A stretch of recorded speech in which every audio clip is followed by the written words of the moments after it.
Hi hello నమస్తే this is Sourya. మీకు ఇప్పుడు ఒక 2 కేసెస్ గురించి చెప్పాలనుకుంటున్నాను. ఇవి 2 కేసెస్ గూడా 2 ప్రాంతాలకి సంబంధించిన కేసెస్. ఒకటి కర్ణాటకకి సంబంధించింది. ఇంకొకటి హైకోర్ట్‌కి సంబంధించింది. ఇంకొకటొచ్చేసి పూర్తి స్థాయిలో బెంగుళూరు లోపల సంబంధించిన కేసు. అయితే ఈ 2 కేసెస్‌లోనే 2 రకాల కోణాలున్నాయి.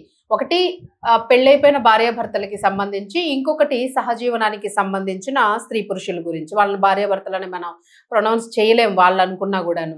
సో, దీనికి సంబంధించి మనం మొన్న సహజీవనానికి సంబంధించి మధ్య కాలంలోన అడ్వకేట్ లీగల్ సలహాలు తీసుకుంటూ గూడాను దానిలోని ఈ క్వెషన్ రైజ్ అయింది. అందుకే ఈ టాపిక్‌ని తీసుకోవాల్సొచ్చింది.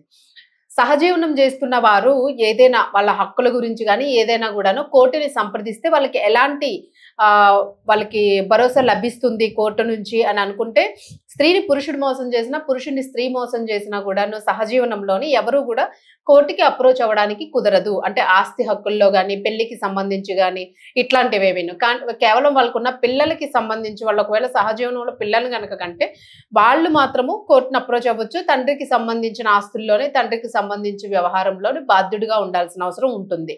తల్లికి ఎలాంటి తల్లి అని అంటే మెన్షన్ చేస్తాం గానీ, ఇతనికి భార్య అని మెన్షన్ చేయలేం. తల్లికి సంబంధించి మాత్రం ఆవిడ అతని నుంచి ఏమీ కోరుకోవడానికి అవ్వదు, ఏమీ ఎక్స్‌పెక్ట్ చేయడానికి ఉండదు. సో, అసలు ఎలాంటి సెక్యూరిటీస్ ఏమీ ఉండవు. That is zero, big zero. So, సహజీవనానికి సంబంధించి ఆ డౌట్ చాలా మందికి వస్తూ ఉంది. మరి దానికి సంబంధించి ఒక కేసు కోర్టులోన ఫైల్ అయింది. సో, దానికి సంబంధించిన తీర్పు కూడా వచ్చేసింది. అది నేను సెకండ్ చెప్తాను. ఫస్ట్ కేసు ఏంటంటే కర్ణాటకకి సంబంధించి ఒక విచిత్రమైన కేసు. చాలా మంది తెల్లగా ఉండాలి అబ్బాయి, అందంగా ఉండాలి, స్మార్ట్‌గా ఉండాలి, నాకు ఆస్తిపాస్తులతో సంబంధం లేదు అని చెప్పేసి అమ్మాయిలు ఇష్టపడి వివాహం చేసుకుంటున్న వాళ్ళు చాలా మంది ఉంటారు. అలాగే నాకు బ్లాక్ అంటే ఇష్టము, బ్లాక్‌గా ఉంటే చాలా ఇష్టము, అబ్బాయినా అమ్మాయినా బ్లాక్‌గా ఉండాలి అని చెప్పేసి ఇష్టపడి చేసుకుంటున్న యువతి యువకులు కూడా ఉన్నారు పెళ్ళిళ్ళకి సంబంధించి, ఆస్తులతో సంబంధం లేకుండా. మరికొంతమంది ఇందులోనే ఫిజికల్‌గా ఎలా ఉన్నా పర్వాలేదు. అంటే లావుగా ఉన్నా, లేకపోతే ఇంకోటి ఏదైనా హ్యాండిక్యాప్డ్‌గా కొంచెం ఏదైనా ఫిజికల్ సమస్య ఉన్నా ఏదున్నా పర్వాలేదు. అమ్మాయి, అబ్బాయి మంచి వాళ్ళైతే చాలు. అబ్బాయి గాని, అమ్మాయి గాని మంచి వాళ్ళైతే చాలు. చేసుకుంటాను అని చెప్పేసి ఆలోచించి చేసుకున్న వాళ్ళు కూడా సహృదయంతో చాలా మంది ఉన్నారు. అంటే మంచి హృదయంతోని. కొన్ని వాళ్ళల్లో కొన్ని నచ్చే ఉంటాయి వాళ్ళకి. సో, అలాంటి వాళ్ళు ఉంటూ ఉంటారు. 3 కేసెస్ అయిపోయినాయి. మరికొంతమంది ఇందులో ఇంకొక కేసు ఏంటంటే, ఎలా ఉన్నా పర్వాలేదు. అసలు ఎలా ఉన్నా అంటే ఏది లేకపోయినా పర్వాలేదు, రంగు లేకపోయినా పర్వాలేదు, రుచి లేకపోయినా పర్వాలేదు, ఏం లేకపోయినా పర్వాలేదు గానీ, ఆస్తిపాస్తులుంటే చాలు, మేము వెల్ సెటిల్డ్ అయితే చాలు, మాకొక భరోసా ఉంటే చాలు నాకు అని జెప్పేసి అబ్బాయిని అమ్మాయి చేసుకున్నా, అమ్మాయిని అబ్బాయి చేసుకున్నా గూడా వీళ్ళ ఆస్తి గురించి వాళ్ళు, వాళ్ళ ఆస్తి గురించి వీళ్ళు వెల్ సెటిల్ అయిపోవాలి అని చెప్పేసి అనుకుంటూ సెటిల్ అయిన వాళ్ళు ఉంటారు. సో, ఇలాంటి వాళ్ళని సొసైటీలో చూసినప్పుడు చాలా మంది ఎప్పుడైనా ఒక కపుల్ ఎదురైనప్పుడు ఏంటి చూడ్డానికి ఆ అబ్బాయి అసలు ఎలా ఉన్నాడు, ఏం బాలేడు కదా, అమ్మాయి చూస్తే అంత అందంగా ఉంది అనేసి అనుకుంటూ ఉంటారు. వాళ్ళు ఒక ఏ మెర్సిడీ బెంజ్‌లోంచో దేనిలోంచో దిగుతూ ఉంటారు కార్‌లోంచి హైఫైగాను. సో, అక్కడ అబ్బాయి బాగోలేనివి ఉంటాయి, అమ్మాయి బాగోలేనివి ఉంటాయి. బట్ వాళ్ళు దిగిన స్టైల్ ఎట్లా ఉంటది, వాళ్ళు కోటీశ్వరులు అన్నట్టు వాళ్ళు బాగా డబ్బున్నట్టుంది, అయినా గూడా ఏంటి అబ్బాయి ఏంటి అలా ఉన్నాడు అని అనేస్తారు.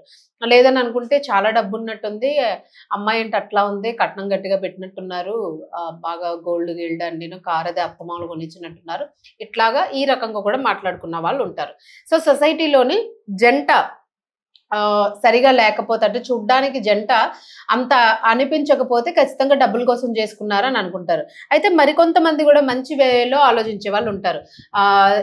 ఇంత నల్లగా ఉన్న అమ్మాయిని ఎంత బాగున్నాడు అబ్బాయి, భలే చేసుకున్నాడే అసలు అని జెప్పేసి, అంటే లవ్ మ్యారేజ్ అయ్యుండొచ్చేమో, లేకపోతే ఏదైనా అమ్మాయిలో ఏదైనా నచ్చి చేసుకున్నాడేమో అని అనుకుంటారు. ఆ అబ్బాయి అయితే ఆ అబ్బాయిలో ఏం గట్స్ ఉన్నాయో అలాంటి అబ్బాయిని చేసుకున్న అమ్మాయి బాగోపోయినా గూడాను లవ్ మ్యారేజ్ ఏమో సేమ్ ఆ కాంపోజిషన్స్‌లోని సేమ్ అవే వస్తూ ఉంటాయి. సో, ఇన్ని జరుగుతాయి ఒక అమ్మాయి, అబ్బాయి బ్రతకాలి అని అంటే. అయితే ఫైనల్‌గా విషయానికొచ్చేద్దాం సుత్తి మానేసి. బట్ ఇందులో ఏంటంటే ఇలా గడుపుతున్న వాళ్ళుంటారు. బట్ పెద్దలు కుదిర్చిన పెళ్లి ఏదైనా ఉంటే ఒకవేళ వాళ్ళు ఏ అబ్బాయిని చూస్తే ఆ అబ్బాయినే అమ్మాయిలు అన్నీ మూసుకొని చేసుకునే పరిస్థితులు గూడా ఉంటూ ఉంటాయి. పాపం తర్వాత ఇష్టపడకుండానే సంసారం చేస్తారు, పిల్లల్ని కనేస్తారు, జీవితం కొనసాగిపోతూ ఉంటుంది. బట్ అలా ఇష్టం లేక రకరకాల వికృత చేష్టలు చేసి ఆ భర్తను వేధించడం గానీ, భార్యను వేధించడం గానీ, ఏదో ఒక రకంగా వదిలించుకోవాలని జెప్పేసి ఫైనల్ వన్ డే ఏదో ఒకటి తీసి ఏసేస్తూ ఉంటారు కొంతమంది. ఇప్పుడు మనం డ్రమ్ముల్లోన అక్కడ ఇక్కడ డెడ్ బాడీస్ చూస్తూ ఉన్నాం. భర్తలకు సంబంధించి సంబంధించి కుక్కర్లో ఉడకబెట్టేయడం, లేకపోతే భార్య కనిపించకుండా పోవడం, ఎక్కడో ఆ వంటగదుల్లో తీసి వాళ్ళని కింద గ్రౌండ్‌లో పూడ్చేయడం. ఇట్లాంటివేవో రకరకాల వింతైన కేసెస్ చూస్తూ ఉన్నాము. ఒక రకంగా చాలా భయమేస్తూ ఉంది. అలాంటివి చర్చించుకునేటప్పుడు సొసైటీ ఎటుపోతుందసలు? మన ఇంట్లో ఉన్న మన అమ్మాయికి పెళ్లి చేయాలనంటే, ఈ అమ్మాయి పెళ్లి చేసుకున్నాక అక్కడ ఎట్లా ఉంటుంది? మనం పెంచినట్టే ఉంటుంది. ఏమైనా మార్పొస్తుందా? లేదా మన అబ్బాయికి పెళ్లి చేయాలంటే వీడు ఇట్లానే ఉంటాడా? లేకపోతే పెళ్లి చేసినాక ఎలా అయిపోతాడు? అని చెప్పేసి పేరెంట్స్‌కి కూడా ఒక రకమైన ఆందోళన కలుగుతూ ఉంది. ఈ విషయాల్లో. సో, అంత భయంకరమైన సిట్యుయేషన్స్ సొసైటీలో ఎందుకు ఒక్కొక్కటి ఉధృతంగా పెరుగుతున్నాయి అని చెప్పేసైతే విశ్లేషకులు ప్రస్తుతానికి నిపుణులు చెప్తున్న మాట. వీళ్ళంటూ ఉన్నారు, ఇలా జరుగుతూ ఉన్నాయి. కొంచెం అప్రమత్తంగా ఉంటూ ఉండండి. బిహేవియరల్‌గా మీకేదైనా ఇబ్బంది ఉంటే కౌన్సెలింగ్ చేసుకునే ప్రయత్నాలు చేయండి అని చెప్పేసి కూడా హెచ్చరిస్తూ ఉన్నారు. అయితే ఇప్పుడు మనం చెప్పుకునే కేసు ఏంటంటే, భర్త నల్లగా ఉన్నాడని చెప్పేసి ఆ భార్య అతన్ని ఏమీ చేయలేదు. బట్ చేసుకునేలాగా చేసింది. ప్రేరేపించడం అయితే ప్రేరేపించింది అన్నది ఈ కేసులో క్లియర్‌గా అర్థమవుతుంది. నల్లగా ఉన్న భర్తని నాకు రోజు గూడాననమాట.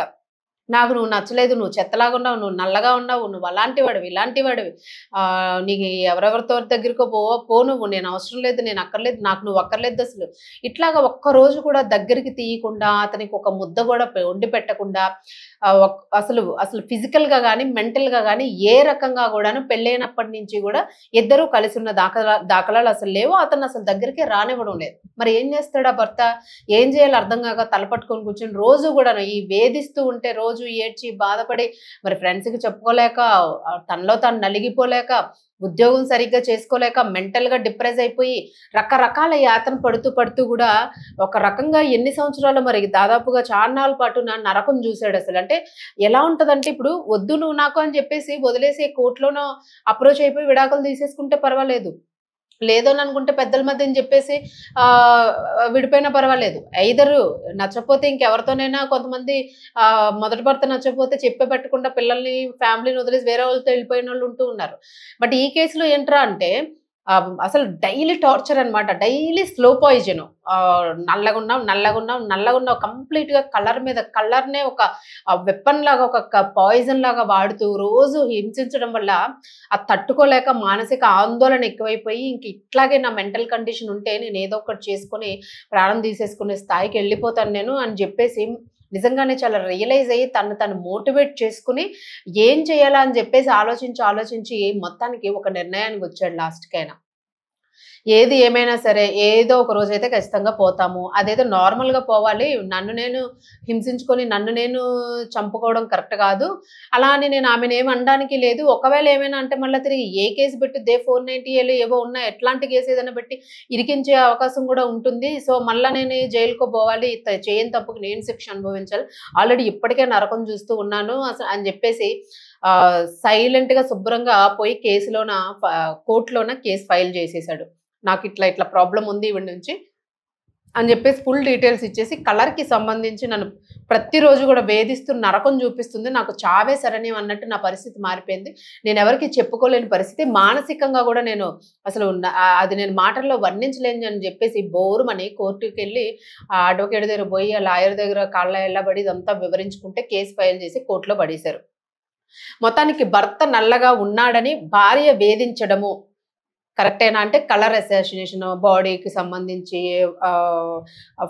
మేల్ దానికి సంబంధించి ఏదైనా కూడాను వాళ్ళని మనము డిగ్రేడ్ చేయడానికి గాని, వాళ్ళని అవమానించడానికి గాని ఏదైనా భార్యాభర్తలనే కాదు ఎవ్వరు చేసినా కూడాను ఇది పూర్తిగా క్రూరమైన చర్యకి వస్తుంది. అది ఒక క్రిమినల్ కేసు కిందనే దాన్ని కూడా పరిగణించబడుతుంది కోర్టులోని. క్రూరం అవుతుంది అని చెప్పేసి కర్ణాటక హైకోర్టు ఈ కేసులోని తేల్చి చెప్పేసి ఏం చేసింది, లేనిపోని కారణాలతోని భర్తని దూరం పెడుతూ పెట్టిన భార్య వైఖరి అంటే రకరకాల రీజన్స్ చూపిస్తూ ఏదైతే అతన్ని దూరం పెట్టేసిందో దానికి సంబంధించి కోర్టు మొత్తం వాంగ్మూలం అంతా తీసుకుంది. ఇద్దరు వాదనలు విన్న తర్వాత ఈవిడ ఏం చేసిందనంటే మరి కోర్టులో ఇప్పుడు సొసైటీలో ఆవిడ బ్రతకాలి, ఆయన ఏమీ చేయదు కానీ హింసిస్తుంది, దగ్గరికి వెళ్ళదు కానీ సంసారంలో ఉండాలి, అంటే ఒక ఇంట్లో ఉండాలి, ఆవిడకి చెడ్డ పేరు రాకూడదు, ఈయన్ని మాత్రం బెదవని చేస్తుంది. సో ఇట్లా చేసేసి లాస్ట్‌కి కోర్ట్‌లోనే చెప్పింది. ఇంకా అప్పటికి గూడా కోర్ట్‌లో గూడాను.